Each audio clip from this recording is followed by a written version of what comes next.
দর্শক আসসালামু আলাইকুম। আমি Sharmin Leena, rain forest media house production নিবেদিত আমাদের বিয়ন্ড দ্য ডেল্টার আজকের টক শোতে আপনাদের সবাইকে আমন্ত্রণ জানাচ্ছি। আজ আমরা কথা বলবো এমন একটি বিষয় নিয়ে যা শুধু রাজনৈতিক অঙ্গনেই নয়, সমাজের প্রতিটি স্তরে আলোচনার কেন্দ্রবিন্দু হয়ে উঠেছে। রাজনৈতিক নেতাদের সাথে যুক্তরাষ্ট্র সফর, সমঝোতার সেতু নাকি কূটনৈতিক কৌশল, এটি আমাদের আজকে আলোচনার বিষয়। দর্শক, আজকের টক শোতে আমরা একটি ঐতিহাসিক মুহূর্তের সাক্ষী হতে যাচ্ছি। বাংলাদেশের রাজনৈতিক নেতারা যখন যুক্তরাষ্ট্র সফরে গিয়েছেন, তখন প্রশ্ন উঠেছে, এটি কি কূটনৈতিক কৌশল নাকি দেশের স্থিতিশীলতার জন্য একটি গুরুত্বপূর্ণ পদক্ষেপ? আজকের আলোচনায় আমরা জানব এই সফরের পেছনে কি উদ্দেশ্য রয়েছে এবং এটি দেশের ভবিষ্যৎ রাজনীতি ও আন্তর্জাতিক সম্পর্ককে কিভাবে প্রভাবিত করে। আমাদের সঙ্গে থাকুন, কারণ আজকের আলোচনা হতে পারে বাংলাদেশের রাজনীতির নতুন দিগন্ত উন্মোচনের সূচনা। রাজনৈতিক নেতারা যখন একসঙ্গে যুক্তরাষ্ট্র সফর করেন, তখন এটি কি সত্যি একটি সমঝোতার সেতু, অর্থাৎ পারস্পরিক মতানৈক্য দূর করে নতুন সম্পর্ক, বোঝাপড়া, সহযোগিতা পথ তৈরি করে কিনা, নাকি এটি একটি কূটনৈতিক কৌশল যা বহু দূরদৃষ্টি সম্পর্কে রাজনীতিকদের ইমেজ? এবং আমরা এই প্রশ্নগুলোর গভীরে প্রবেশ করতে চাইব এবং জানতে চেষ্টা করব যে এই সফরগুলোর নেপথ্যে উদ্দেশ্যে কী হতে পারে এবং সাধারণ মানুষের দৃষ্টিকোণ থেকে এর প্রভাব কী হতে পারে। দর্শক, এই সমীকরণে আপনাদেরকে স্বাগত জানাচ্ছি এবং আসুন শুরু করে আমাদের আজকে পরিচিতি পর্ব। যাদেরকে আমরা আজকে স্টুডিওতে আমন্ত্রণ জানিয়েছি, আমাদের সম্মানিত অতিথি, তারা হচ্ছেন আনিস আলমগীর, বাংলাদেশের একজন খ্যাতনামা সাংবাদিক। 2001 সালে আফগান যুদ্ধে এবং 2003 সালের ইরাক যুদ্ধে সরাসরি ফ্রন্ট লাইনে প্রতিবেদক এবং ইরাকে একমাত্র বাংলাদেশি সাংবাদিক হিসেবে যুদ্ধ প্রত্যক্ষ করেছেন এবং রিপোর্ট করেছেন। দর্শক, আমাদের মাঝে উপস্থিত আছেন আরেকজন সম্মানিত অতিথি, আবু হেনা রাজ্জাকি, বাংলাদেশ সুপ্রিম কোর্টের সিনিয়র অ্যাডভোকেট এবং বাংলা ফাউন্ডেশনের চিফ এক্সিকিউটিভ। তিনি মিডিয়ায় খুবই জনপ্রিয় একজন পরিচিত মুখ। আপনাদের দুজনকেই স্বাগত জানাচ্ছি আজকের আলোচনায়। আপনারা ইতিমধ্যেই জেনে গেছেন যে রাজনৈতিক নেতাদের একসাথে যুক্তরাষ্ট্র সফর নিয়েই আমাদের আজকের এই আলোচনার বিষয় নির্ধারণ করেছি আমরা, এবং সেটি হচ্ছে সমঝোতার সেতু নাকি কূটনৈতিক কৌশল। এই বিষয়ে আমরা জানার চেষ্টা করব। আমি প্রথমেই প্রশ্ন করতে চাই আনিস আলমগীর আপনাকে, সেটি হচ্ছে এই যে যুক্তরাষ্ট্র সফরের মাধ্যমে বাংলাদেশ যে একটি বাংলাদেশের রাজনৈতিক নেতারা যারা যুক্তরাষ্ট্র সফরে গিয়েছিলেন, আন্তর্জাতিক সম্প্রদায়ের কাছে তারা আসলে কী বার্তা দিতে চেয়েছেন? আমি খুবই দুঃখিত যে আপনার হয়তো পছন্দ হবে না কথাটা। আন্তর্জাতিক সম্প্রদায়কে বার্তা দেওয়ার এখানে কিছু ছিল না, এবং আপনারা যেভাবে আন্তর্জাতিক সম্প্রদায়কে চিন্তা করেন যে বাংলাদেশ নিয়ে উদ্বিগ্ন, বাংলাদেশ নিয়ে তারা মাথা ঘামাচ্ছে, সেরকম কিছু না। এখানে বাংলাদেশের সাথে যাদের সম্পর্ক আছে, বাংলাদেশের সাথে যাদের বাংলাদেশকে নিয়ে যাদের ডেভেলপমেন্ট পার্টনার আছে, তারা এখানে তাদের লোক নিয়োজিত আছে। সেখানে জাতিসংঘে গিয়ে দেখানোর মতো কিছু নেই। একটা জিনিস বাংলাদেশ সরকার দেখাতে চেয়েছে যে আমরা আওয়ামী লীগ নাই, তাতে কি হয়েছে, আমাদের সাথে আওয়ামী লীগ ছাড়া বাকি যারা আছে তারা ঐক্যবদ্ধ, আমরা একসাথে আছি। ডক্টর ইউনূস যে জাতিসংঘে বক্তৃতা দিয়েছেন, সেখানে বিএনপির চেয়ারপারসন তো না, ওই যে মহাসচিব, তারপরে জামাতের নায়েবে আমির আর এনসিপির একজন নেতা গিয়েছিলেন।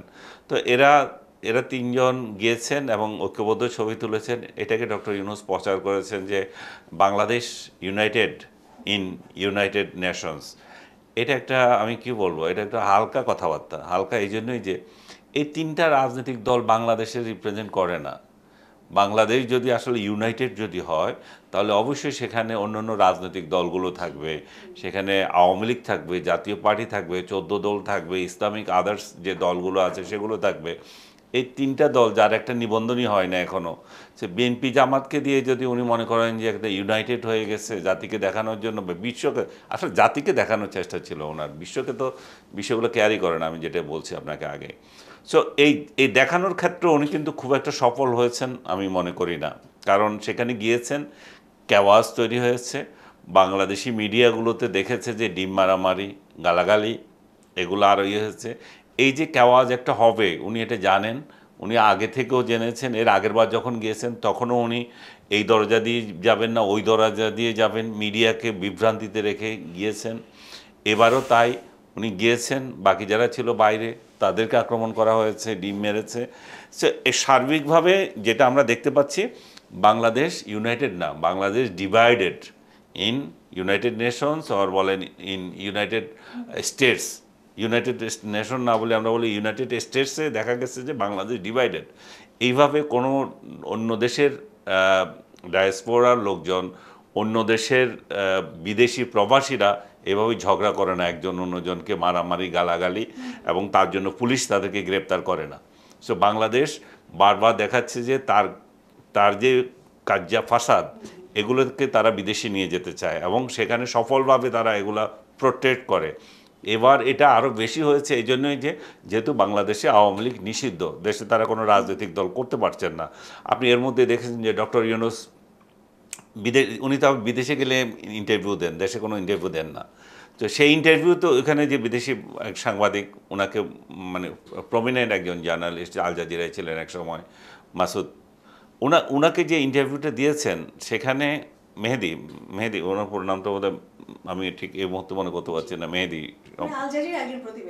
না প্রমিনেন্ট, আমি সরি যে ওর নামটা মেহেদি 100%। সো মেহেদি সাহেবকে যে ইন্টারভিউটা দিয়েছেন সেই ইন্টারভিউতে উনি বলতেছেন যে তাকে যখন তাকে কোয়েশ্চেন করা হয় যে আপনি যে ইলেকশন, শ্রীলঙ্কার মতো একটা দেশ ইলেকশন 6 মাসের মধ্যে দিতে পারে, আপনার কেন 18 মাস লাগে? এবং উনি বলতেছেন যে আপনি তো শুধু এটা দেখছেন যে কিছু কিছু লোক তো আমাকে চায় 5 বছরের জন্য, 10 বছরের জন্য এবং 50 বছরের জন্য, আপনি থেকে যান, আপনি উন্নয়ন করেন, আমাকে চায়। কিন্তু উনি এই কথাটা বলেন নাই যে অনেকগুলো লোক যারা আছে তারা চায় যে আপনি আজকেই যান, সেটা কিন্তু উনি বলেন নাই। উনি বলেছেন যে আওয়ামী লীগের লাখ লাখ সমর্থক নাই, যেটা বলা হচ্ছে, কিছু সমর্থক আছে, তাদেরকে আমরা ভোটাধিকার দিচ্ছি, তাদের মার্কা থাকবে না, কিন্তু তারা সামনে ইলেকশনে যেতে পারবে। মনে হয় যেন উনি করুণা করতেছেন একটা রাজনৈতিক দলকে। ওনার এত করুণা তো দরকার নাই। আওয়ামী লীগকে উনি নিষিদ্ধ করছেন বা কার্যক্রম নিষিদ্ধ করছেন, ঠিক আছে, সেই জায়গাও আবার বলতেছে আওয়ামী লীগকে আমরা নিষিদ্ধ করেছি, তার মানে এই নয় যে তারা চিরস্থায়ীভাবে আছে, তারা যে কোনো সময় আবার হতেও পারে। যে কোনো সময় সেটা কবে? এবারে না, এবারে রাজনৈতিক দলে তারা এখানে চান্স পাবে না, সামনে কখনো এটা তাদের উড্র হতে পারে। সে এই ধরনের কথাবার্তা যখন বাইরে যায় এবং বাইরের দেশের সাংবাদিকরা ওনাকে প্রশ্ন করেন, তখন কিন্তু এটা প্রতিবাদ, মানে এটা উনি পাবলিক বিশ্ব দরবারে এটা বুঝাতে পারেন না যে বাংলাদেশ ইউনাইটেড। সো আজকে যে রাজনৈতিক দলগুলোকে উনি নিয়ে গিয়েছেন, এটা স্রেফ এক ধরনের পুরস্কার দেওয়া যে আমরা একসঙ্গে আছি এবং একসঙ্গে প্লেজার ট্রিপে আছি। 104 জনকে নিয়ে যে উনি গিয়েছেন, সেটাতে একটা প্লেজার ট্রিপ, এটা এমন কিছু অর্জন করার মতো কিছু ছিল না। একটা অর্জনের জায়গা ছিল, আমি এটা বারবার বলতেছি, সেটা হচ্ছে জাতিসংঘে রোহিঙ্গাদের নিয়ে একটা বাংলাদেশ এটা আলোচনা, বাংলাদেশ যেহেতু এখানে ইনভলভ, এই আলোচনাটাও আবার বাংলাদেশ আয়োজন করছে না, এটা করছে যে ফিনল্যান্ড এবং আপনার করছে মালয়েশিয়া করছে। এই দুইটা দেশ রোহিঙ্গা বিষয়ে আলোচনা করছে। এইটা বাংলাদেশের জন্য অনেক গুরুত্বপূর্ণ একটা জায়গা এবং ডক্টর ইউনূস সেখানে উনি থাকবেন। এবং এটা আমি মনে করি যে এই পুরো জাতিসংঘের ভিজিটে সবচেয়ে গুরুত্বপূর্ণ যদি কোনো বিষয় থাকে এটা আছে, কারণ এখন থেকে 13-14 লক্ষ রোহিঙ্গাদের চাপে আমরা জর্জরিত। আর ইলেকশন কি হবে না হবে এগুলা বক্তৃতা চলতেই থাকবে এবং উনি ইলেকশন দেবেন ফেব্রুয়ারিতে, এটা প্রতিশ্রুতি দিয়েছেন। বাট বাংলাদেশের মানুষ এখনও সন্দিহান আদৌ ইলেকশন ফেব্রুয়ারিতে হবে কিনা, যদি হয়ে থাকে ওনার পক্ষে সেটা কন্ডাক্ট করা সম্ভব হবে কিনা। কারণ যেভাবে সন্ত্রাস আছে, যেভাবে আইনশৃঙ্খলা নিয়ন্ত্রণের কোনো বালাই নেই, সো ওনার এই গভর্নমেন্ট এই প্রশাসন দিয়ে আদৌ একটা নিরপেক্ষ নির্বাচন অনুষ্ঠান সম্ভব হবে কিনা। এখানে তো ওই প্রশ্ন আসছেই না যে আপনি অন্যান্য রাজনৈতিক দলকে এখানে পার্টিসিপেশনের সুযোগ দিচ্ছেন না, ইনক্লুসিভ ইলেকশনের সুযোগ দিচ্ছেন না। আপনি যাদেরকে দিচ্ছেন তাদের মধ্যেও একটা সুষ্ঠু নির্বাচন অনুষ্ঠান করা যাবে কিনা সন্দেহ রয়ে গেছে। জি, আনিস আলমগীর, আপনার কাছে আমরা আবার ফিরে আসব। এই পর্যায়ে আমি চলে যেতে চাই আবু হেনা রাজ্জাকি আপনার কাছে, যে এই যে বাংলাদেশে এখন বর্তমানে যে রাজনৈতিক পরিস্থিতি বিরাজমান, আপনার কি মনে হয় যে এই যুক্তরাষ্ট্র যে সফরটি বর্তমান সরকারের ছিল, সেই রাজনৈতিক পরিস্থিতি থেকে জনগণের মনোযোগ সরানোর কি একটি কৌশল হতে পারে? ধন্যবাদ আপনাকে এবং আপনার বিয়ন্ড দ্য ডেল্টার দর্শক শ্রোতা এবং আমার বন্ধু আনিস আলমগীর সহ আলোচক, আমি তার সাথে আমার এখন একটা হৃদ্যতা হয়ে গেছে, তার বিরোধিতা করা একটু কঠিন। না করেন। বিষয়টা হচ্ছে এখানে অ্যাকচুয়ালি রাজনৈতিক দল হিসাবে বিরোধিতা করার কিছু নাই, মানে আমি যে ঢালাও আনিস আলমগীর কি বললো তার বিরোধিতা করব এটাও সঠিক নয়। বিষয়টা হচ্ছে যে গ্লোবাল ভিলেজ এর একজন মেম্বার আমরা। হ্যাঁ, এখনকার যে পৃথিবীর রাজনীতি তাতে প্রত্যেকটা দেশের সাথে প্রত্যেকটা দেশের একটা সম্পর্ক থাকা দরকার, কিন্তু আমাদের চলনে বলনে এমন মনে হয় যে আমরা কোনো পক্ষ আমেরিকার উপর নির্ভরশীল, কোনো পক্ষ চায়নার উপর নির্ভরশীল, কোনো পক্ষ ভারতের উপর নির্ভরশীল। মানে এই বক্তব্যগুলো যখন পাবলিক হয় তখন খারাপ লাগে, কারণ এটা হলো আপনার গ্লোবাল ভিলেজ বা আপনি যদি বলেন ইন্টারন্যাশনাল পলিটিক্স অথবা কি বলে কূটনৈতিক সম্পর্কের সাথে এগুলো ন্যাচারালি জড়িত। আর বাংলাদেশ আভ্যন্তরীণ আমাদের যে কতগুলো ব্যাপার আছে সেটা একটা সম্পূর্ণ আলাদা ইস্যু। যেমন উন্নত বিশ্বে এই যে আমরা রাজনীতিতে প্রাসাদ ষড়যন্ত্র বলা চলে, ধরেন ইউনূস ক্যাম্পে সরাবো, ইউনূস সাহেব অযোগ্য, কিংবা নির্বাচন হবে বিএনপি ক্ষমতায় আসবে, কিংবা জামাত আসবে, অথবা ইনক্লুসিভ নির্বাচন আওয়ামী লীগকে কেন দেওয়া হবে না, এই যে আলোচনা, এই আলোচনা কিন্তু পৃথিবীর সব দেশে চলতে থাকে। আমরা তো দূরের থেকে দেখি না, রাজনীতিতে কিন্তু এই আলোচনা ওই ট্রাম্পের বিরুদ্ধে আলোচনা চলছে, ওই ইসরায়েলের প্রধানমন্ত্রীর বিরুদ্ধে তাকে উৎখাতের প্ল্যান চলছে, এটা সর্বত্র সারা পৃথিবীতে, জাপান, ইটালি, আমরা তো খালি উন্নত বিশ্ব, সব জায়গায় এই কনস্পিরেসি চলতে থাকে, যার জন্য প্রাইম মিনিস্টার 4বার 5বারও বদল হয়। কিন্তু আমাদের দুঃখের জায়গা কোনটা, ওরা কিন্তু ওদের জনগণের যে মৌলিক অধিকার যেটাকে বলে বা ওদের জনগণের যে চাওয়া পাওয়া এইগুলাকে এমনভাবে ঠিক রেখে তারা কাজগুলা করে, ফলে ওদের উপরে এটার ইম্প্যাক্ট হয় না। মানে সাধারণ জন কিন্তু জানেই না যে কি হচ্ছে না হচ্ছে, ওইদিকে প্রধানমন্ত্রী বদলাচ্ছে, এইটা হচ্ছে সেইটা হচ্ছে। যেমন ধরেন আপনি আমাদের বিএনপির ফখরুল ইসলাম আলমগীর সাহেব, এখন ব্যক্তিগতভাবে যদি আপনি আমাকে জিজ্ঞেস করেন, উনি কিন্তু ভার্চুয়ালি বিএনপির মেইন ম্যান। কেন? ধরেন বেগম খালেদা জিয়া তিনি অসুস্থ, উনি কিন্তু এখন আর রাজনীতিতে উনি আসবেন না, এবং ওনাদের যিনি ভারপ্রাপ্ত চেয়ারম্যান তিনি লন্ডন, তাহলে ভার্চুয়ালি মেইন ম্যান কে? মেইন ম্যান উনি, মহাসচিবই মেইন ম্যান আমার হিসাবে দাঁড়ায়। সেক্ষেত্রে জাতিসংঘের এই যে ট্রিপটা, এই ট্রিপটায় তো তার মতো লোকের প্রধানমন্ত্রী বা মন্ত্রী হিসেবে যাওয়াটাই শ্রেয়। এবং পাশাপাশি তার কাছে আমরা সবাই একটা নির্বাচন চাচ্ছিলাম, তাকে অনেকে অযোগ্য বলছে, যারা তার সফর সঙ্গী আছে তারাই যে তারা খুব ভালো যোগ্য বলছে তা নয়, এনসিপিরও তার বিরুদ্ধে মতবিরোধ আছে, কিন্তু সেক্ষেত্রে তার নিয়ে গেল কেন? আবার নিয়ে গেলে ফখরুল ইসলাম আলমগীর সাহেবের মতো ফার্স্ট ম্যান উনি বা গেলেন কেন? এখন এখানে কি বার্তা? বার্তা তো ডেফিনেটলি আছে। আপনি ভালো করে লক্ষ্য করে দেখেন যে উনি যখন বললেন যে প্রফেসর ইউনূস সাহেবের, ওখানে কিন্তু উনি ভূয়সী প্রশংসা করছেন তার উন্নয়নমূলক কাজের। এখন কেন প্রশংসা করছেন, কী করছেন আমি কিন্তু অত জানি না। পাশাপাশি বলছেন উনি এমন সুন্দর বক্তব্য রাখছেন যেই বক্তব্যের ভিতর থেকে উনি জিয়াউর রহমানের স্বাদ পেয়েছেন অনেকটা। আচ্ছা আচ্ছা, তার মানে হচ্ছে, তার মানে আইডিওলজিক্যালি যদি ধরেন, দুইজনের আইডিওলজির ভিতরে একটা অভিন্নতা হয়তো উনি লক্ষ্য করেছেন। মানে এটা বলার মানে কিন্তু এরকম দাঁড়ায় যেটা তার দল কিভাবে নিবে আমি জানি না, কারণ ওনার দলের কারো ব্যাপারে কিন্তু এ পর্যন্ত তিনি বলেননি। ধরেন তারেক জিয়া, জিয়াউর রহমান সাহেবের ছেলে, উনি যদি বলতেন তারেক জিয়ার মধ্যে আমি জিয়ার কিছু, সেটা কিন্তু একরকম। কিন্তু আপনি যখন ইউনূস সাহেব সম্পর্কে বলবেন তখন নিশ্চয়ই এর পার্শ্ব প্রতিক্রিয়া একটা হবে। কি হবে সেটা আমরা জানি না। পাশাপাশি আরেকজন দায়িত্বশীল লোক বলছেন যে আমাদেরকে যুদ্ধ অপরাধের ক্ষমা চাইতে বলা হয়। এখন যদি বাংলাদেশকে কেউ আক্রমণ করে তাহলে প্রমাণিত হবে যে আমরা স্বাধীনতা বিরোধী শক্তি ছিলাম না, আমরা কেন এটা বিরোধিতা করেছিলাম সেটা। এই যে কথাগুলো, এটা অনেকটা আমার কাছে এটা ভালো নজর, মানে ভালো দৃষ্টিভঙ্গি আমার না, কারণ এটা উস্কানিমূলক কথা হতে পারে। তৃতীয় কথা হইল যে 3টা দল উনি নিয়ে গেলেন, এনসিপি, জাতীয় বিএনপি অ্যান্ড জামাত। দেখেন এখানে কিন্তু রাষ্ট্রীয়ভাবে এদের বিরোধ আছে, জামাতের সাথে কিন্তু বিএনপির এখন প্রকাশ্য বিরোধ। যদিও আমি এগুলো নিয়ে অনেক কথা বলেছি যে আপনারাই একসময় জামাতকে ক্ষমতায় নিয়েছিলেন, তাদেরকে মন্ত্রীও বানাইছিলেন, তখনও সে রাজাকারই ছিল, ওই দিন তো তার গায়ে থেকে ঘ্রাণ পাওয়ার কথা ছিল না, আজকে কিন্তু আবার বিরোধ।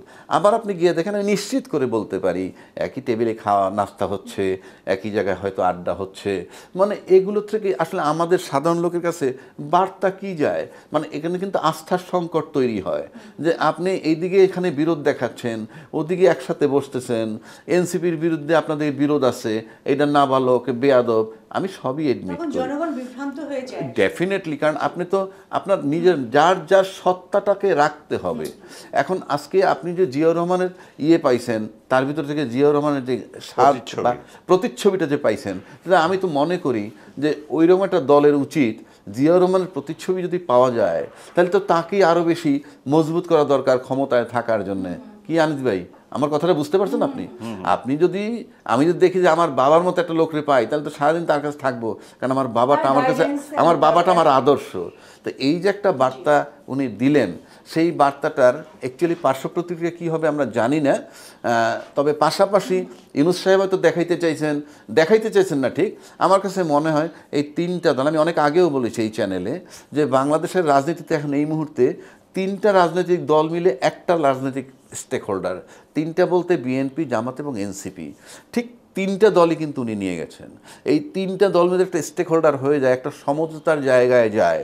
এই সমঝোতা কি নির্বাচনের পক্ষে নাকি বিপক্ষে? সেটা নির্বাচনের পক্ষে যদি হয় তাহলে আমরা একটা সিনারিও দেখব তারা ফেরত আসার পর, কারণ তারা ফেরত আসার পর নিঃসন্দেহে প্রত্যেকীয়ত মনোযোগ সরণের ব্যাপার খুব একটা নাই, বরং আপনি মনোযোগ সরণের ব্যাপারেই যে আমার ডাইভারশন, এই যে আমি এখন সেকেন্ড থট দিচ্ছি যে উনি ওনার ভিতরে জিয়াউর রহমানকে পাচ্ছেন, আরেকজন বলছেন আমাদের ক্ষমা চাওয়ার কিছু নাই, আজকে যদি প্রতিবেশী আমাদেরকে অ্যাটাক করে তাহলে 50 লাখ লোক নিয়ে মোকাবেলা করবে ওনারা বলছে। তার মানে তখন উনি বুঝাইতে চাচ্ছেই যে আমরা কেন বিরোধিতা করেছিলাম, আমাদের ক্ষমা চাওয়ার কিছু নাই। তো এই সব কথাগুলোই কিন্তু আপনার এই মুহূর্তে আমার কাছে মনে হয় একটু বিভ্রান্তিকর হয়ে যাচ্ছে। আমরা ফার্স্ট যদি আমরা নির্বাচনের চিন্তা করি, তাহলে আমরা ইন্টারনালি চিন্তা করে আমরা কিভাবে নির্বাচনটা করব, এটা একদিক। কিন্তু এই সব কিছু মিলাইলে এবং তারা ফেরত আসার পরে তারা অবশ্যই জামাত তারা প্রেস কনফারেন্স করবে, বিএনপি করবে, আমি আশা করি এনসিপিও করবে, তাদের প্রত্যেকের বক্তব্য হবে, তার থেকে দেখা যাবে যে কি ওষুধ নিয়ে আসলো এবং দেশে আসার পর তার পার্শ্ব প্রতিক্রিয়াটা কী হয়, সেখান থেকে আমরা পরবর্তী চিন্তা করতে পারবো বলে আমার কাছে মনে হয়। আচ্ছা, আবু হেনা রাজ্জাকি, আমরা এখন চলে যাচ্ছি আনিস আলমগীর আপনার কাছে আমরা আবার আসবো প্রশ্ন নিয়ে। আনিস আলমগীর, আপনার কাছে আমরা জানতে চাও যে এই যে রাজনৈতিক নেতাদের একসঙ্গে যে সফর যুক্তরাষ্ট্রে, এর ফলে জনগণের মধ্যে প্রতিক্রিয়ার সৃষ্টি হয়েছে এবং কেমন প্রতিক্রিয়া সেটি ছিল? আপনার কি মনে হয় একজন সাংবাদিক হিসেবে? জনগণের মধ্যে কোনো প্রতিক্রিয়া নাই, ওরা এই রাজনৈতিক দলের মধ্যে প্রতিক্রিয়া আছে। জনগণকে যদি রাজনৈতিক দলের সমর্থকদের যদি আমরা জনগণ বৃহত্তর হতে ধরি, ঠিক আছে, সেটা একটা, এটা হচ্ছে যে ওইটাই যে আপনি এক ধরনের এটা একটা ক্রেডিট নেওয়া যে একটা সরকার প্রধান তার সফরসঙ্গী হিসাবে তিনটি রাজনৈতিক দলের নেতাদের নিয়ে গেলেন, এবং এটা কিন্তু বাংলাদেশের জন্য একটা পজিটিভ দিক দেখানো যে অতীতে কিন্তু আমরা এই ধরনের ঘটনা দেখিনি, অতীতে কোনো সরকারগুলো করেনি। ডক্টর ইউনূস এটার জন্য থ্যাঙ্কস পেতে পারেন। আবার ওই জনগণই আবার বলবে যে এটাতে এমন চমকের কি আছে, কারণ যে তিনটা রাজনৈতিক দলের নেতাকে উনি নিয়ে গেছেন, এই তিনটা রাজনৈতিক দলই তো ওনাকে ক্ষমতায় বসিয়েছে। উনি যে ক্ষমতায় আছেন এদের সম্মতিতেই আছেন, এরাই তো ইয়েস করতেছে। তো তাহলে ওই দলের লোককে নিয়ে গেছে, এটা তেমন কিছু না। উনি যদি আজকে এখানে জাতীয় পার্টির একজনকে নিয়ে যেতেন, উনি যদি আজকে আওয়ামী লীগের একজনকে নিয়ে যেতেন, তাহলে বোঝা যেত যে আমরা United in Bangladesh and we can show it in United States or United Nations. Internationally আমরা দেখাতে পারতাম যে দেখো শেখ হাসিনা চলে গেছে দেশ থেকে, তার দল এখন আর ক্ষমতায় নেই, কিন্তু তাদের দলের কোনো নেতাকে আমাদের সঙ্গে আছে, কারণ আমরা জনগণ ঐক্যবদ্ধ থাকি। আমরা রাজনৈতিক নেতারা কে কী করেছে সেটার জন্য জনগণের মধ্যে আমরা কেন বিভক্তি আনবো? আমরা জনপ্রতিনিধি হিসাবে আওয়ামী লীগের কোনো ক্লিন ইমেজের না আমরা দেখাতে পারি সেটা। তো এখন যাদেরকে নিয়ে গেছে তারা তো ওনার দলেরই লোক, তো এটাতে নতুন কি দেখানোর কি আছে? এটাতে ইউনাইটেড দেখানোরও কিছু নাই। এবং সেই জন্য আমি মনে করি যে এগুলো মানে মানুষকে দেওয়া, মানে খোরাক দেওয়া, একটু ধোঁকা দেওয়া, যে পাবলিককে বুঝানো যে পাবলিক তোমরা আসলে পাবলিককে ওনারা মনে করে আর কি, বোকা মনে করে, এবং পাবলিক আসলে বোকাই, এবং বোকা বলেই আজকেও আপনি আমাদেরকে এই ইস্যুতে ডাকছেন কথা বলার জন্য, অথচ এটা একটা কমপ্লিট রাবিশ এই সমস্ত জিনিসপত্র, যে কাকে নিয়ে গেছেন, কি করছেন, কেন নিয়ে গেছেন, 104 জনকে আপনি কেন নিয়ে গেছেন, জনগণ তো সেটা জানতে চায়। জনগণ তো জানতে চায় যে শেখ হাসিনা শতাধিক লোক নিয়ে যেতেন, আপনি সেটা সমালোচনা করতেন, রাষ্ট্রের টাকা খরচ করে কেন এই লটবহর নিয়ে যাবে, আপনি কেন নিয়ে গেছেন, কোন জিনিসটা আপনি করে ফেলেছেন, এটা দিয়ে জনগণের জাতির কি উদ্ধার করে ফেলবে। জি জি জি, অবশ্যই আপনাদের কাছ থেকেই তো আসলে জনগণ জানতে চায়, কারণ এই সফরকে ঘিরে আমরা দেখেছি যে মিডিয়াতে বা সোশ্যাল মিডিয়াতে অনেক ঝড় উঠেছে, অনেক ক্রিয়া প্রতিক্রিয়া আমরা দেখতে পেয়েছি।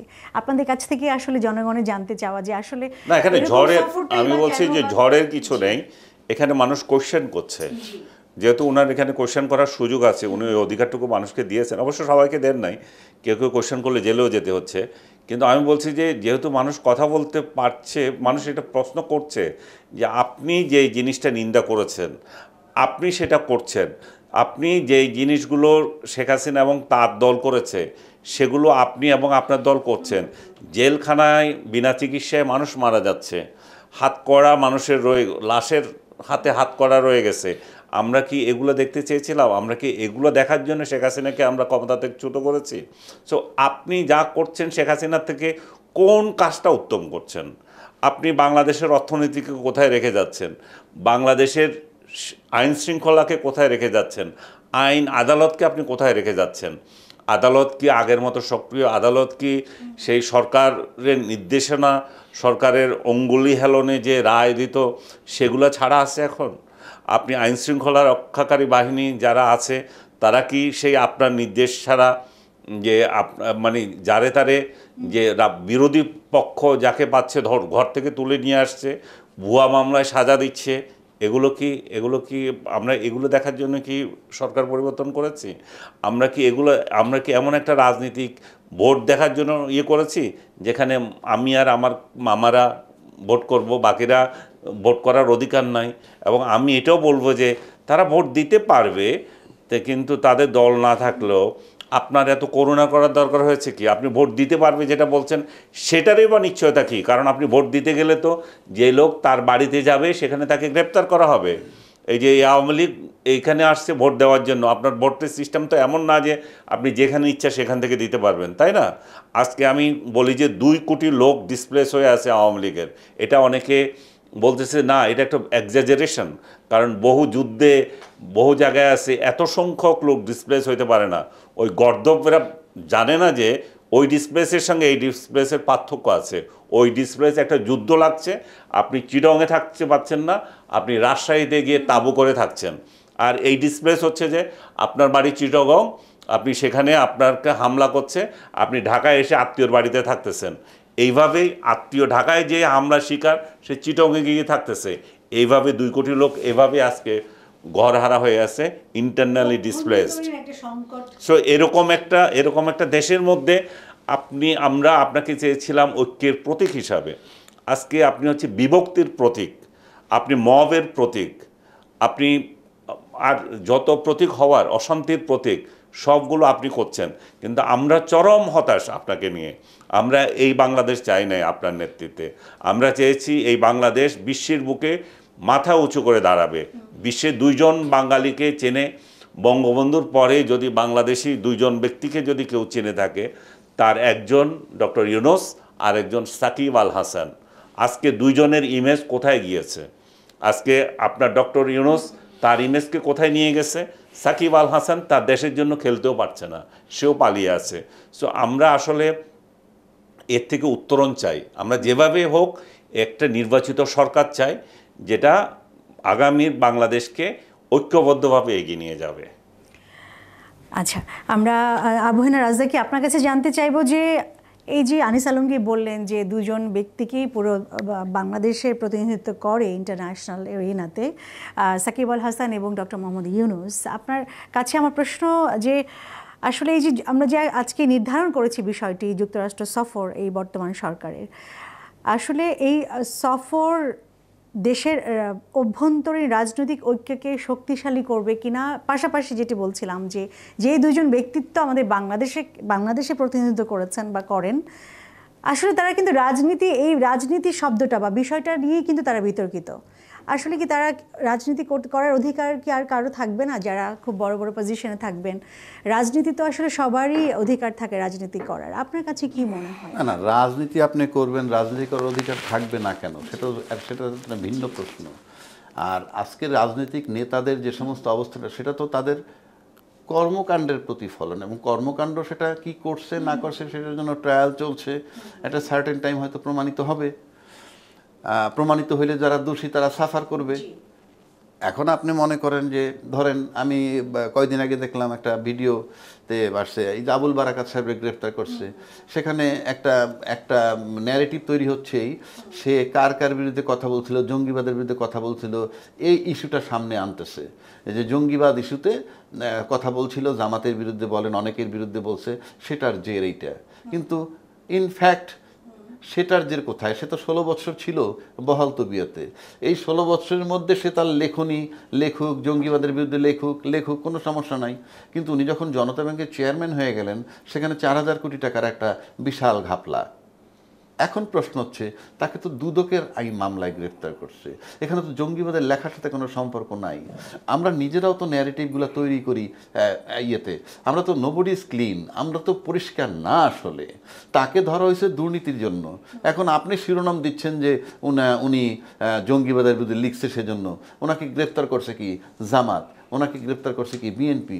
যদি পারেই তারা, তাহলে তো আওয়ামী লীগের নামে যে মামলাগুলো হয়েছে সব মামলাই করতে পারতো।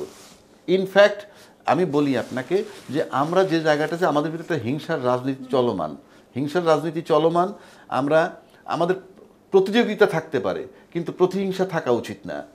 প্রতিহিংসা, শেখ হাসিনাও তো দীর্ঘদিন প্রতিহিংসা দেখাই দিয়ে গেলেন। তো আজকে শেখ হাসিনার বিরুদ্ধে যখন মামলা হচ্ছে, অনেকেই তখন বলতেছে আন্তর্জাতিক মানের বিচার যাতে হয়। আন্তর্জাতিক মানের বিচার মানে হচ্ছে বিচার না হওয়ার সামিল। কেননা বিচার বলতে যা বোঝায়, পৃথিবীতে কেউ একেবারে নিখুঁত বিচার করতে পারে না, সে গড় প্রদত্ত মানুষ হইতে হবে। তাইলে একেবারে যদি আপনি নিখুঁত, মানে বাংলায় যাকে বলে, আমরা যাদের বলি অলি আল্লাহ, মহান অলি আল্লাহ হইতে হবে। ফেরেশতা না, আর অত নিখুঁত আমার বোঝা সম্ভব না, আমারও সীমাবদ্ধতা আছে, তার ভিতর থেকে যতটুকু করা যায়। এখন আপনি এই যে বিদেশের যে, আজকে মনে করেন ফখরুল ইসলাম আলমগীর যে ভূয়সী প্রশংসা ওনার করলেন এবং জিয়ার প্রতিছবি দেখলেন, আমরা যদি বাংলাদেশের দিকে চলে আসি এখন চট করে, হ্যাঁ সেটা আমি দেখছি। আগে তার দলের রাজনীতিতে দেখেন, কিছুদিন আগে আমরা দেখছি যেখানে মাহফুজ এবং নাম কি আসিফ মাহমুদ, ইনক্লুডিং খলিলুর রহমান, 3 জনের পদত্যাগ চেয়েছিল, আপনাদের যদি মনে থাকে। তারপরে আমাদের সাহেব দেখা করলেন, ইউনূস সাহেব লন্ডনে দেখা করলেন। সেখানে লন্ডনে দেখা করার পর তারেক জিয়াকে রিসিভ করছিল কে? খলিলুর রহমান। এটা কিন্তু ডিপ্লোম্যাটিক ল্যাঙ্গুয়েজের রিপ্লাই যে he was accepted by Tarek Zia. তা নাহলে তো উনি তো জানতেন কে কে আছে এখানে, এবং খলিলুর রহমান সে অ্যাকসেপ্ট করলেন। তাহলে লন্ডন রাজনীতি আর ঢাকার রাজনীতি, মানে লন্ডন বিএনপি, ঢাকার বিএনপি। আপনাকে আমি একটা অ্যাড করে দিচ্ছি, ঢাকায় যে পদত্যাগ দাবি করেছে, ওই বৈঠকে আবার সজীব ভুঁইয়া উপস্থিত। বেশ ভালো। তাহলে আপনি দেখেন, বিএনপি লন্ডন, বিএনপি ঢাকার একটা ব্যালেন্সিং। খলিলুর রহমান কিন্তু ওখানে গেছে, ওই লন্ডনে। আচ্ছা, আবার যদি আপনি ঢাকার রাজনীতিটা দেখেন, এখানে ঢাকার রাজনীতিতে ঐক্যমত্য কমিশনে বিএনপি যারা রিপ্রেজেন্ট করে, তাদের বক্তব্য তাদের কিন্তু অনেক বিষয় নিয়ে ডিসেন্ডিং হচ্ছে, ঐক্যমত হচ্ছে না যারা বলছে। আবার আপনি যখন লন্ডনে গিয়ে বলতেছেন জিয়ার প্রতিছবি দেখেন, তাহলে তো বোঝা যাচ্ছে যে তাহলে কি বিএনপির একটা অংশের সাপোর্ট কি ইউনূস সাহেব পেয়ে যাচ্ছেন? কথার কথা বলছি, এই ওপিনিয়নটা যদি পেয়ে যেয়ে থাকেন, তাহলে তার অ্যাটিটিউড কী হতে পারে? সে যখন ঢাকায় আসবেন, তাহলে এখানে যারা নির্বাচন নিয়ে চিৎকার করতে, তার সাথে কোনো গ্যাপ হয় কি না, কোনো জটিলতার সমীকরণ হয় কি না, এগুলো সবই কিন্তু চিন্তাভাবনার বিষয়। তা আমার কাছে মনে হচ্ছে যে ইউনূস সাহেব মূলত এই যে 3টা দলের প্রতিনিধি নিয়ে গেছেন, সেখানে এটা আমি মনে করি যে দীর্ঘ 1 বছরে বাংলাদেশে যারা রাজনীতিবিদ, তারা ইউনূস সাহেবের প্রতিদিন রাজনীতিবিদ বানাচ্ছে। এবং বাংলাদেশের রাজনীতিবিদরাই আপনি দেখেন আমরা ইনফ্যাক্ট কিন্তু অনেক ম্যাচিউর্ড না, ইমম্যাচিউর্ড বলা চলে। এই যে ধরেন ফেব্রুয়ারি মাস থেকে সেপ্টেম্বর, আমি মনে করি আনিস ভাই আমার সাথে একমত হবেন, আপনি ইউনূস সাহেবরে আমি রাজনীতিবিদ ধরার কোনো কারণ নাই, কিন্তু আমরা রাজনীতিবিদরা, পরিপক্ক রাজনীতিবিদরা যখন ফেব্রুয়ারি থেকে সেপ্টেম্বর পর্যন্ত হ্যাঁ ঐক্যমত্য কমিশনের, সংস্কার কমিশনের, আজকে পর্যন্ত আমরা একটা ঐক্যমত্যের জায়গায় আসতে পারি নাই, এই ব্যর্থতাটা তো আমাদের রাজনীতিবিদদের, তার তো নয়। এই যে বিষয়গুলা, সুতরাং আমার কাছে আমি আবারও বলছি যে আরেকটা কথা আপনাকে বলি যে এই যে আওয়ামী লীগের কার্যক্রম চালু হতে যাচ্ছে, এই যে কথাটা উনি বলছেন, সেটা কিন্তু ওখানে থাকা অবস্থায় বলছেন। এটা দুইটা ব্যাপার হতে পারে। এক হতে পারে ওনার কাছে যদি এমন প্রশ্ন এসে থাকে যে সবাই রাজনীতি করবে, আপনি ইনক্লুসিভ রাজনীতির পক্ষে আছেন কি না, তো সে বলতেছে যদি বলে থাকে যে কার্যক্রম চালু হতে পারে, সেটা হতে পারে। কারণ বিচার কার্য পর্যন্ত কিন্তু মানে বিচার যতক্ষণ হবে অতক্ষণ স্থগিত রাখছে তাদের নিবন্ধন এবং তাদের কার্যক্রম। তা আমরা যেটা দেখি হয়তো নভেম্বরের মধ্যে একটা বিচার হবে, মানে রায় হবে, আমরা যা পত্রিকা অন্তরে পাই, অনুমান করি। তারপরে যদি আওয়ামী লীগের যারা দোষী সাব্যস্ত হইল তারা দেশের বাইরে থাকুক বা ভিতরে থাকুক হইল, তারপরে যদি এমন হয় ইনক্লুসিভ নির্বাচন, সেটা কিন্তু আর একটা নতুন ডাইমেনশন তৈরি হতে পারে বাংলাদেশের রাজনীতি নিয়ে। কারণ নিবন্ধন যে কোনো সময় উনি তো ছাড় দিয়ে দিতে পারেন, কার্যক্রমও ছাড় দিয়ে দেওয়া যেতে পারে যদি রায় হয়ে যায়। আচ্ছা, আবহাওয়া রাজা, কি আপনার কাছে কি মনে হয় যে যুক্তরাষ্ট্রের সঙ্গে বাংলাদেশের সম্পর্কে বর্তমান অবস্থা কেমন, আর এই যে সফর আজকে আমাদের আলোচনার বিষয়, এই সফর কি এটাকে প্রভাবিত করতে পারে এবং কিভাবে? মানে কি প্রভাবিত করবে? মানে এই যে সফরটা যুক্তরাষ্ট্রের সাথে বাংলাদেশের যে সম্পর্ক, শুনেন, আপনি যদি একটা জিনিস লক্ষ্য করেন, আমি আমার দেখা যেটুক সেটা ইউনূস সাহেব আর খলিলুর রহমান সাহেব, মানে উপদেষ্টার মধ্যে যারা আছেন তাতে আপনি ইউনূস সাহেব আর খলিলুর রহমান সাহেব, মানে ইউনূস সাহেব তো নোবেল প্রাপ্ত একজন ব্যক্তি, সুনাম, কোনো সন্দেহ নাই। মানে মানুষের যেটা আছে সেটা তো বলতেই হবে, সে একটা বিরাট খ্যাতিসম্পন্ন মানুষ, তার ওয়েস্টার্ন ব্লকে সে 50 বছর যাবত তার যাতায়াত, সে তার 50 বছর আগে যারা তার বন্ধু ছিল তারাই হয়তো কেউ রাষ্ট্রপতি, তার একটা সুন্দর, নিঃসন্দেহে এই সম্পর্কটা একটা দেশের জন্য অবশ্যই মঙ্গল বয়ে আনতে পারে, সাবজেক্ট টু কন্ডিশন যে দেশের ভিতরে তার রাজনীতিটা বা দেশের লোক তাকে কীভাবে অ্যাকসেপ্ট করে। না না, এগুলো আমার কাছে খুব ইমেটেরিয়াল ইস্যু। আমি কেন বলি, আপনি এই ছবিটা যদি বানায়ও বলেন যে এটা ডোনাল্ড ট্রাম্পের না বা এআই দিয়ে করছে, আমেরিকানরা করছে, কথার কথা, বাংলাদেশের লোকের কারো এটা করা সম্ভব না ওই শর্ট টাইমে, আমি তর্কের খাতিরে ধরে নিলাম।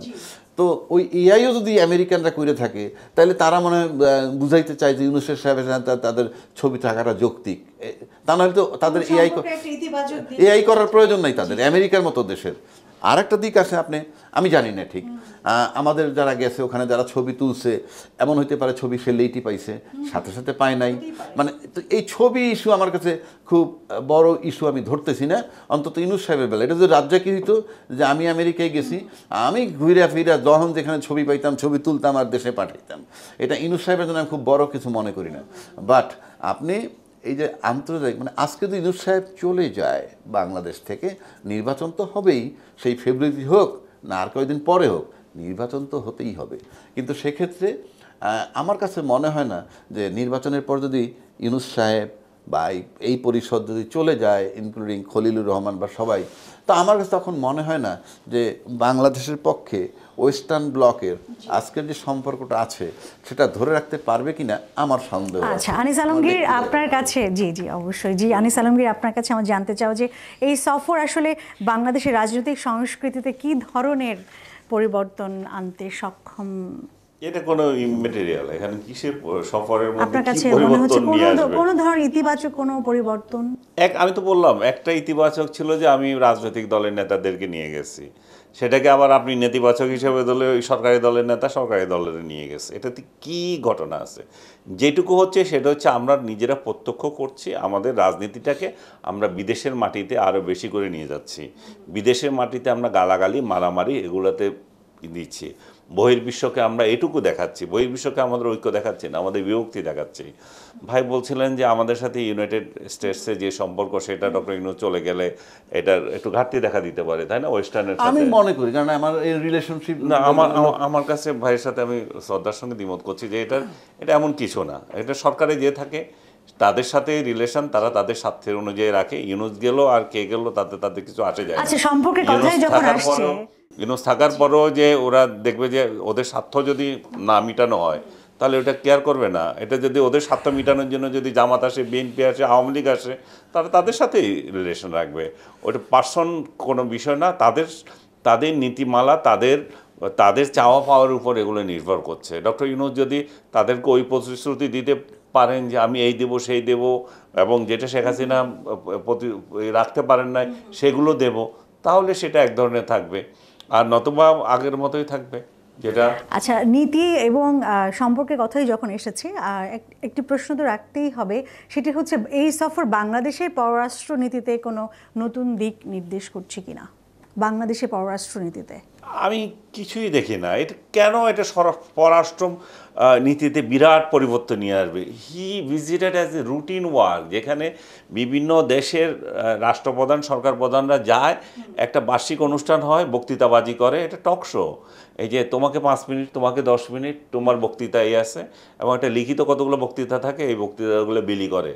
এগুলো বিশ্বাস করেন আপনারা যারা এখান থেকে জাতিসংঘের এই অনুষ্ঠানটাকে বিরাট কিছু মনে করছেন, ব্যক্তিগতভাবে যাই দেখেন, এটা একটা ফালতু টক শো। এটা হচ্ছে জাস্ট বক্তৃতাবাজি এবং ইয়ে করে। এই বক্তৃতাবাজি দিয়ে কিছু হয়েছে? এই বক্তৃতাবাজি যদি কিছু হতো, এই যে সমাধান হয়ে যেত। এই যে ওয়েস্টার্ন যে ইয়েতে ইসরায়েল রাষ্ট্রপ্রধান, সরকার প্রধান বক্তৃতা দিতে উঠছিল, তো সবাই ধু ধু করে উঠে গেল, তার কোনো প্রতিক্রিয়া হয়েছে? কিছু আসে যায়? এবং বছরের পর বছর যে ফিলিস্তিনি নিয়ে আলোচনা হয়, কিছু আসে যায়? এখানে জাস্ট একটা কিছু হয়, ইরানের সরকার প্রধান কে থাকলেন, উনি কি বক্তৃতা দিলেন, উনি আমেরিকাকে কি ধোলাই দিলেন সেটা, লিবিয়া থাকতে গাদ্দাফি গিয়ে কি ধোলাই দিছে সেটা, আর ওই দিক থেকে ইসরায়েল কি বলল, আর বাকিরা নিজেদের বক্তৃতাবাজি করে আসে, নিজেদের দেশের গদ্দপগুলোকে বুঝায় যে আমি হেন করে এসেছি, তেন করে এসেছি, আমার বক্তৃতায় তো বিশ্ব কেঁপে গেছে। কিছুই না, এগুলার গণেও না, এগুলার 1 ইঞ্চি নিউজ ছাপা হয়। ডক্টর ইউনূস আমেরিকা সফর করছে, 1 ইঞ্চি বাংলাদেশ নিয়ে বক্তৃতা দিয়েছে, 1 ইঞ্চি কোথাও দেখাতে পারবে কোনো পত্রিকায়, আমেরিকান পত্রিকায়, বিশ্ব পত্রিকায় এটা নিয়ে কোনো লেখা হয়েছে? এই আমরা কিছু লাল্লু পাঞ্জু নিয়ে যাই, ওই লাল্লু পাঞ্জুগুলো ওইখানে একটা কিলবিল করে, আবার এই লাল্লু পাঞ্জুগুলোকে নিয়ে আসি, ওই লাল্লু পাঞ্জু কতগুলো যায়, ওগুলো আবার ব্যক্তি নিউজ পাঠায়, এগুলো বাংলাদেশি পত্রিকায় থাকে। বিশ্বের এটা কোনো মাথা ব্যথাই নাই। বিশ্বকে আপনারা কেন মনে করেন যে বাংলাদেশ নিয়ে ওদের এত মাথা ব্যথা? বাংলাদেশকে গণে না ওরা, বাংলাদেশকে গণার মতো কিছু করে নাই। দেখেছি যে বিভিন্ন দেশের যারা বিগত বছরের প্রেসিডেন্ট ছিল, তাদের সাথে ডক্টর মোহাম্মদ ইউনূসের একটা ছবি আমরা দেখেছি, যেখানে বলা হয়েছে যে তারা নাকি ইউনূস সরকারকে সমর্থন জানিয়েছেন। সেই কোথায় বিভিন্ন এই জাতিসংঘ সফরে আমরা একটা ছবি না, ওইটা উনি বিভিন্ন রাষ্ট্রপ্রধান, সরকার প্রধান, আর এটা বলে রিটায়ার্ড কিছু লোকজনের সাথে একটা ছবি তুলছে। সব ফর্মার প্রেসিডেন্ট একসাথে হওয়ার তো কোনো কারণ নাই। ওনার সাথে বিল ক্লিন্টনের বন্ধুত্ব আছে, ওনার সাথে উনি ছবি তুলতে পারেন, কংগ্রেসম্যানদের সাথে ওনার পরিচয় আছে, তার ছবি তুলতে পারেন, কিন্তু সব রাষ্ট্রপ্রধান ওনার সাথে, আমেরিকান রাষ্ট্রপ্রধানের কোনো ছবি আমি দেখি নাই। আপনি যেটার কথা বলছেন সেটা একটা নিউজ হয়েছে, বিএসএস দিয়েছিল, বাংলাদেশ সংবাদ সংস্থা একটা করেছিল, বিশ্ব নেতারা সমর্থন জানেন। ওই বিশ্ব নেতারা 3 জনও বিশ্ব নেতা নয়, ওগুলো সব রিটায়ার্ড পার্সন কতগুলো, এবং একজনও নাই যে প্রমিনেন্ট কেউ, একটা রাষ্ট্রের প্রমিনেন্ট কেউ নাই। একটা চাপাবাজি একটা রিপোর্ট ছাপছে, কারণ এরাও তো তাই করবে, বিএসএসে চাকরি করে যেহেতু, তারা তো ডক্টর ইউনূস বা সরকার প্রধান যে যখন থাকবে, হাসিনা থাকতে হাসিনাকে ফুলাই ফাফাই বলবেন, খালেদা থাকতে তাই বলবেন, এরকম একটা রিপোর্ট করেছে। এটা প্রথম আলো ছাপা হয়েছে, প্রথম আলোকে এই জন্য নিন্দা করা হয়েছে, এরকম রাবিশ গার্বেজ রিপোর্ট প্রথম আলো দিতে পারে। গণমাধ্যমের স্বচ্ছতা নিয়ে প্রশ্ন ওঠে সেখানে। গণমাধ্যমের স্বচ্ছতা নিয়ে তো আছেই, এবং সরকারি প্রতিষ্ঠান যেগুলো আছে এগুলো তো গার্বেজ পরিবেশনা করে, বিএসএস, বিটিভি, এগুলোকে কেউ গণে?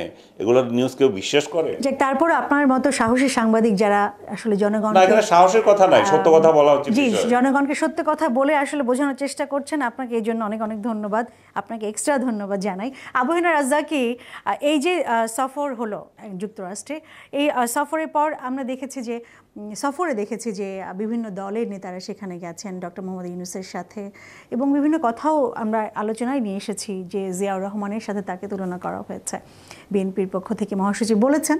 তো এই সফরের পর আমাদের দেশের রাজনৈতিক স্থিতিশীলতা কিভাবে প্রভাবিত হতে পারে? ধন্যবাদ। ঐক্যমত্যে কি আসবেন তারা? না, আমি আনিস আলমগীর ভাইয়ের সাথে একটু বিনয়ের সাথে যে একটা জায়গায়, যেমন ধরেন এই যে সফর কিংবা এই জাতিসংঘে যে ভাষণ ইউনূস সাহেবের, এটার যদি কোনো মূল্য নাই থাকে, ইউনূস সাহেবের না, আগেরগুলোও না, তাহলে সেটাই আমি বলছি। Complete তাহলে আমরা bogus। সেই জিয়াউর রহমান জাতিসংঘে গেছেন, এরশাদ সাহেব জাতিসংঘে গেছেন, বেগম খালেদা জিয়া জাতিসংঘে গেছেন, 111-এর সরকারও অনলি জাতিসংঘে খালেদা গেছেন। জিয়া একটা বক্তৃতা ছিল ফারাক্কা নিয়ে, সেটা ওইটা নিয়ে বাংলাদেশের মানুষ খুশি হয়েছে। না, বাংলাদেশের মানুষ খুশি। প্রশ্ন হচ্ছে যে প্রয়োজন আছে, কারণ the whole world is not fool. তারা কেন করবে? এখানে তো মনে করেন যে আপনি শুধু বক্তৃতা দিয়েই, মানে আমরা হয়তো এখানে বিষয়ে বিবেচনায় নেই, আর যারা এটাকে ওয়াচ করে তারা কিন্তু একটা বক্তৃতা যখন হাতটা কীভাবে নাড়ায় তার উপরেও বার্তা যায়, হ্যান্ডশেক করে তার উপরেও বার্তা যায়। আমি একজনের সাথে হাত মিলিলাম, সে হাতটা কীভাবে ধরে, কতটুকু চাপ দেয়, পিঠ থাবড় দেয় কিনা, সবটাই বার্তা ইয়ে করে। No no not networking, this is diplomatic. আপনাকে বুঝতে হবে, আপনি বডি ল্যাঙ্গুয়েজ দিয়ে বুঝতে পারবেন আপনাকে রিসিভ করে কিভাবে, আপনার বক্তব্যের রেসপন্স কিভাবে করে। এটা এটা এটা তো ইয়ে না। আমি আপনাকে একবার বলি, ডিপ্লোমেসি পৃথিবীতে যে শব্দটা কেন আছে, এটা যদি আরবি ভাষায় বলেন তাহলে হেকমত, আর যদি বাংলায় বলেন কৌশল, তারপর আছে ট্রিক্স। আপনি এখানে যে বসছে সবাই আলোচনায়, এখানে পৃথিবীর সব বড় বড় দেশের সরকার প্রধানরা গেছে, কেন গেছে? তাতে তো দামি দামি অনেক দেশের না যাওয়ারই প্রশ্ন, যাওয়ার দরকার নাই, কিন্তু যাচ্ছে। তার মানে কি প্রয়োজন আছে? এইটা জাতিসংঘ বানাইছি সেই জন্যে। সেখানে গিয়ে আপনার এই যে রোহিঙ্গা প্রবলেম যেটা বললেন, সেই ইস্যুটা আলোচনা হতে পারে। তারপরে এই যে বললেন, এই যে আমরা এই যে আজকে যে আলোচনা করতেছি, এটার ইম্প্যাক্ট আছে বলেই। আবার এখানে একটা বার্তা, যেমন তারা গেছে, কেউ তার গায়ে ডিম ছুটছে। যেমন আমি ব্যক্তিগতভাবে আনিস ভাইয়ের সাথে কথা হচ্ছিল আমাদের টক শো শুরু হওয়ার আগে, যে বিদেশে বসে যারা ইয়ে করে, যে কি জানি বলে, ওই যে ইনফ্লুয়েন্সার ইয়ে করে, ইউটিউব করে, এটার খুব একটা ইম্প্যাক্ট নাই।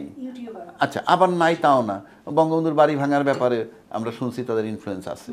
কিন্তু উল্টা দিকটা আসেন, এই যে রাজনৈতিক দলগুলো যায় আমাদের, আমেরিকা কিন্তু একটা ট্রেডিশন আছে এখানে। ভাই আমি আপনাকে এখনই একটু ইয়ে করি, বঙ্গবন্ধুর বাড়ি ভাঙার ব্যাপারে তাদের ইনফ্লুয়েন্স আছে, এটা ঠিক না।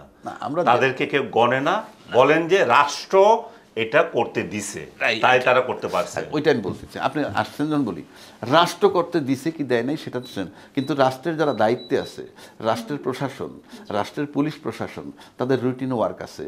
তারা যে প্রোটেকশন দেয় নাই, আমার কাছে মনে হয় প্ল্যান করেই দেয় নাই, এটা ভাঙুক, আরও খারাপ পরিস্থিতি হোক, এটা আমার ধারণা। কারণ প্রশাসনের রুটিন দায়িত্ব আছে। হ্যাঁ, অমুক জায়গায় আগুন লাগতেছে, দমকল বাহিনী কল দিলেই যাবে কিংবা দেখলেই যাবে, এটার জন্য রাষ্ট্রনায়ক তাকে ফোন দিবে না। সুতরাং সবটার ভিতরে, এই যে সবটার ভিতরে রাজনীতি, ইউএনের প্রেজেন্সটাও রাজনীতি এখানে আছে। আর আমি ব্যক্তিগতভাবে বলতে চাই, ওভারসিজ যারা করে, এটার কোনো ইম্প্যাক্ট বাংলাদেশে পড়ে না। ওই যে ইউটিউবার বলেন, যদি না পড়ে, তাহলে এই যে বাংলাদেশের লোক যারা, যেটা বলছিলাম, আমেরিকায় কিন্তু একটা ট্রেডিশন, আপনি কিন্তু টাইম চাইবেন যে আমি এই সময় স্লোগান দিব, অমুক আমাকে জায়গা দাও, ওরাই জায়গা দিবে। আপনি বিক্ষোভ, ক্ষোভ প্রকাশ করবেন, ওই ডোনাল্ড ট্রাম্পের বিরুদ্ধে ক্ষোভ প্রকাশ করে, ফিলিস্তিনের পক্ষে বিপক্ষে ক্ষোভ প্রকাশ করে। ওই যে ফিলিস্তিনের পক্ষে কি বলতে গিয়া কলম্বিয়ার প্রেসিডেন্ট নাকি সে তার ভিসা ক্যান্সেল করে দিয়েছে সাথে সাথে। তার মানে কি ইম্প্যাক্ট হয়, প্রভাব আছে, আপনি যা মন চায় তাই বলতে পারবেন না। এবং সেজন্য আমি বলি আমাদের বাংলাদেশে আমরা দেখেছি যে নেতানিয়াহুর বক্তব্যের সময় অনেকে ওয়াকআউট করে, সেটাই বলছি। হ্যাঁ, আবার আমরা বাংলাদেশের যারা, আপনি বিএনপি বলেন, আওয়ামী লীগ বলেন, জামাত বলেন, ওখানে যে শাউটিংটা করে, আমি ব্যক্তিগতভাবে আমি মনে করি এই দলের যারা মালিক ঢাকায় আছে, ওখানকার রাজনীতির কোনো প্রভাব তো বাংলাদেশে নাই। আমেরিকায় বাংলাদেশের আওয়ামী লীগের প্রভাব বাংলাদেশে কি আছে? বিএনপির রাজনীতির প্রভাব বাংলাদেশে কি আছে? লন্ডন নাই। আমার কাছে মনে হয় আমরা যদি সভ্য দেশ হিসাবে নিজের স্বীকৃতি দেই, এই বড় বড় দলগুলোর বলা উচিত তোমরা ইন্টারন্যাশনালি ওইখানে বসে দল করবা না, ওইখানে বসে বরং ওখানে বসে ইউনূস সাহেবকে বলতে পারতো, স্যার আপনি নির্বাচন দেন, ইনক্লুসিভ নির্বাচন দেন, আমাদের যারা অপরাধী আছে তাদের বিচার হোক, এই কথাটা হইতে পারতো। আমি ব্যক্তিগতভাবে মনে করি আওয়ামী লীগের টিম উচিত ছিল ইউনূস সাহেবের সাথে প্রোগ্রাম করে দেখা করা, হ্যাঁ, যে স্যার আপনি নির্বাচন বিচার করবেন, করেন, তাহলে বিচার করে এটা উইথড্র করে দেন। না না, বলছি আমি দেখা দেন না না দেন আমি তো জানি না, চাইছি কিনা তাও জানি না, কিন্তু আমি হলে চাইতাম। মানে আমাদের বিষয়গুলো এরকম হওয়া উচিত। যাই হোক, আমরা চাইছি, আমরা আচ্ছা যাই হোক, আমি তো আমার বক্তব্যটা দিই, আমি তো বলি নাই যে ওরা চাইয়ে ব্যর্থ হয়েছেন, আমি বলছি এইটা হওয়া উচিত, এইটা হওয়া উচিত। কারণ আমার দেশের যে ইমপ্রেশন আমরা সব জায়গায় রাখবো, বিরোধ কষ্ট আমাদের ইনডোর। কিন্তু আমি আবারও বলছি শেষে, এই যে তিনটা দল নিয়ে উনি গেলেন, ফিরে আসার পর আমরা দেখব এটার পার্শ্ব প্রতিক্রিয়া কী হয়, সেখান থেকে আমরা আবার একটু রিসার্চ করতে পারবো সামনের দিক, যে সামনে আমাদের নির্বাচনের কপালে কি আছে। আনিস আলমগীর, আমরা একেবারেই শেষ পর্যায়ে চলে এসেছি। আবু হেনা রাজ্জাকি যেমন বলছিলেন যে নির্বাচনের সামনে কি আছে বা আসলে এটার ইম্প্যাক্ট কি হয়, সেই আলোকে আপনাকে শেষ প্রশ্নটি করতে চাই। সেটি হচ্ছে যে এই যে সফরের মাধ্যমে বাংলাদেশের রাজনৈতিক দলগুলোর মধ্যে সমঝোতা ও সহযোগিতা বৃদ্ধির সম্ভাবনা কতটুকু দেখছেন? যেহেতু রাজনৈতিক দলগুলোর মধ্যে নাই, যারা ওইখানে ভিজিট করেছে তাদের মধ্যে একটা সহযোগিতা, মানে একটা ঐক্যবদ্ধ হওয়ার একটা ইয়ে থাকতে পারে, যে একসঙ্গে গেছি, আমরা কথা বলেছি, নিজেদের যে ডিফারেন্সেসগুলো সেগুলো হয়তো সলভ হতে পারে। কিন্তু মাঠের রাজনীতি আলাদা। মাঠের রাজনীতি হচ্ছে যে বিএনপির বিরুদ্ধে এখন জামায়াত ইসলামী দলগুলোকে নিয়ে একটা জোট গঠন করবে, তারা বিএনপির বিরোধিতা করে কিভাবে ভোট বাজার বাড়াতে পারে সেটা চেষ্টা করবে। আওয়ামী লীগ রাজনীতিতে নাই, আওয়ামী লীগের ভোটাররা 2-4 জন যেহেতু ভোটাধিকার পাবে, তাদেরকে কিভাবে কবজা করবে, এগুলো নিয়ে তারা মাঠে নামবে। এখানে এইখানে যাওয়ার কারণে যেটুকু একটা পজিটিভ, যেটা পজিটিভ বলবো না, তাদের নিজস্ব দৃষ্টিকোণ থেকে বেটার হয়েছে সেটা যে আওয়ামী লীগ যে তাদেরকে ধাওয়া দিয়েছে ওইখানে, সে ধাওয়ার প্রেক্ষিতে তারা ঐক্যবদ্ধ হয়েছে যে তোমরা আমাদেরকে ধাওয়া দিতে পারবে না, আমরাও তোমাদেরকে ধাওয়া দেবো। এবং ধাওয়াটা ওইখানে ভালো হয়েছে। প্রথম দিন যেমন ধাওয়াটা একতরফা ছিল, আওয়ামী লীগ ডিম মেরেছে, কেউ কিছু তাদেরকে করতে পারে নাই। পরবর্তী দিন কিন্তু তা ছিল না, পরবর্তীতে তারা ঐক্যবদ্ধ হয়ে একসাথে আওয়ামী লীগকেও পিটিয়েছে অনেক জায়গায়। সো তাদের মারামারিটা তখন মানে সমান সমান হয়েছে। এছাড়া বাংলাদেশে এগুলোর কিচ্ছু নাই, বাংলাদেশেও এগুলোর কোনো ইম্প্যাক্ট নাই। আচ্ছা, আপনাদের দুজনকেই অনেক অনেক ধন্যবাদ। এই নিয়ে আমরা আবারও হয়তো সামনের কোনো পর্বে কথা বলবো, আরও অনেক প্রসঙ্গ থাকবে। আসলে অনেক মূল্যবান সময় আপনারা দিয়েছেন আমাদেরকে, আসলে আবারও আরেকবার ধন্যবাদ জানাতে চাই। Thank you so much. দর্শক, আজকের আলোচনায় আমরা দেখলাম যে বাংলাদেশের রাজনৈতিক নেতাদের যুক্তরাষ্ট্র সফর শুধুমাত্র একটি কূটনৈতিক পদক্ষেপ নয়, বরং এটি দেশের স্থিতিশীলতা, অর্থনীতি এবং আন্তর্জাতিক সম্পর্কের উপর গভীর প্রভাব ফেলতে পারে। এই সফরের মাধ্যমে কি আমরা একটি নতুন রাজনৈতিক দিগন্তের দিকে এগিয়ে যাচ্ছি, নাকি পুরনো সেই সমস্যাগুলোই আবার ফিরে আসবে? সময় বলে দেবে সেটা। তবে একটি বিষয় স্পষ্ট, রাজনীতি কখনোই এক রঙা নয়, এটি সবসময় পরিবর্তনশীল। আজকের এই আলোচনা সেই পরিবর্তনেরই একটি অংশ। দর্শক, আজকের আয়োজন এখানেই সমাপ্তি ঘোষণা করছি। আমাদের আজকের এই আয়োজন নিয়ে আপনাদের যদি কোনো মতামত থাকে, অবশ্যই আপনারা ফেসবুক এবং ইউটিউব বিয়ন্ড দ্য ডেল্টার সাবস্ক্রাইব করবেন এবং আপনাদের মতামত সেখানে জানাবেন। আপনাদের আন্তরিক সমর্থন ও অবিচল উপস্থিতির জন্য আমরা চিরকৃতজ্ঞ। আপনাদের মতামত আমাদেরকে অনুপ্রাণিত করে। ধন্যবাদ আমাদের সাথে থাকার জন্য। আগামী পর্বে আবারও দেখা হবে নতুন কোনো আলোচনায়, নতুন কোনো দৃষ্টিভঙ্গি নিয়ে। সে পর্যন্ত ভালো থাকুন, নিরাপদে থাকুন, সুস্থ থাকুন।